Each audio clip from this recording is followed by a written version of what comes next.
All right, here's a story when I was in high school. This time I'm probably junior or senior in high school. I could drive, okay? So I'm probably a senior in high school. And in the summertime, we were off, and I worked late. I worked a second shift wherever I worked. I always worked second or third shift because I made more money. So anyway, during the day, I went down my uncle's gas station, and Johnny Niger was down there. He was the son of my Uncle Al's. My Uncle A owned the gas station with his brother, so Art and Adolph. And Art's kid was Johnny Nigra, and my uncle was my Uncle A.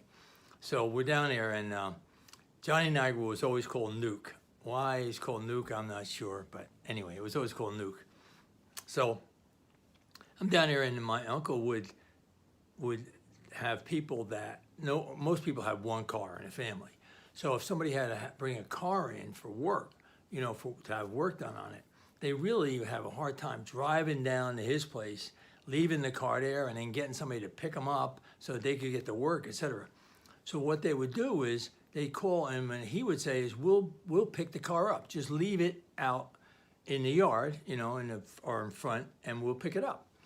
So we go, and we're going to pick the car up. We go out, and now our deal was, Johnny and I, was the guy who was driving the truck, because it was fun driving the truck too. But the guy who drove the truck, he drove the truck, okay? The other guy was the guy who drove the car, whatever car we were picking up. So, and the truck was a nice big pickup truck, and it had a funny bumper on the front. The bumper was replaced with a big wooden bumper, and on the wooden bumper were like 2 or 3 old tires. They were nailed on or bolted on or whatever, but they would protect a car if you had to push a car.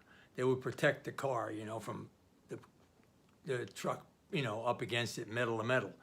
So anyway, we drive out. Nuke's driving this time.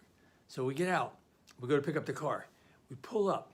It's a brand new, like 1963, I guess, or let me see. No. It was 1961 or 60.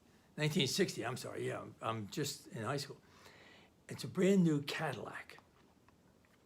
I mean, nice car, right? Whoa, now oh boy, I'm getting to drive a Cadillac. Nuke's like, son of a gun. So we go to the house, knock on the door, and the mother comes out and gives us the keys and all the paperwork. And she comes out to the car, and she's talking to us. I get in the front seat, and no seatbelts in those days. Forget seatbelts. So there weren't even seatbelts in the car. Not worrying about it. They didn't have them. So I get in the car, and I start the car up, but she comes back, and she's got all these other papers. Here's this, here's this, here's this, She gives me a big stack of stuff. So I'm like, okay, I got it. Now, I pull out, and I'm parked in front of her house on this side of the street, right? So I pull out, and as I pull out, I had this big stack of stuff. So I take it, switch cans, right?